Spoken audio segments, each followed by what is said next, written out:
ఇక్కడ స్ప్రెడ్‌షీట్‌లో ఒక data set ఉంది ఎంప్లాయీస్‌ది. ఎన్ని కాలమ్స్ ఉన్నాయి చూడండి. మనం ఏదైనా అనలైజ్ చేద్దామంటే, మనం వాటి కోసం వెతుక్కోవాలి ఆ కాలమ్ కోసం. ఫస్ట్ నేమ్ ఉన్నది ఓకే. కానీ సాలరీ ఎక్కడున్నది? సెవెంత్ కాలమ్‌లో ఉన్నది. ఈ రకంగా డిపార్ట్‌మెంట్ ఎక్కడున్నది అని మనం వెతుక్కోవాల్సిన అవసరం లేకుండా, మనకు కావాల్సిన కాలమ్స్‌ని మనం సెలెక్ట్ చేసుకొని మనం తయారు చేసుకుంటే ఎంత బావుంటది. మరి ఎట్లా చేద్దాం అది? ఏం లేదు, చాలా సింపుల్. చూడండి. ఇప్పుడు షీట్ 2లోకి పోదాం మనం. ఏ1లో ఒక ఫార్ములా ఎంటర్ చేద్దాం.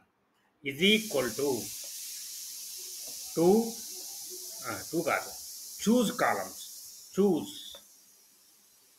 చూజ్ కాలమ్స్ అనేది వచ్చింది చూసారా? దీన్ని డబల్ క్లిక్ చేయండి.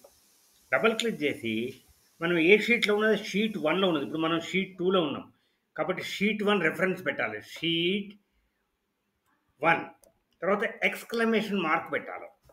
ఇప్పుడు డేటా సెట్ యొక్క అరే రేంజ్ మనం ఎంటర్ చేయాలి. A1 to O101 comma A columns కావాలి? ఎంప్లాయీ ఐడి కావాలి, ఫస్ట్ నేమ్ కావాలి, లాస్ట్ నేమ్ కావాలి, తర్వాత ఫోర్త్ డిపార్ట్మెంట్ కావాలి, తర్వాత సెవెంత్ శాలరీ కావాలి. ఇంతే అనుకుందాం. ఇది బ్రాకెట్ క్లోజ్ ఎంటర్. చూసిరా వచ్చేసిందా లేదా?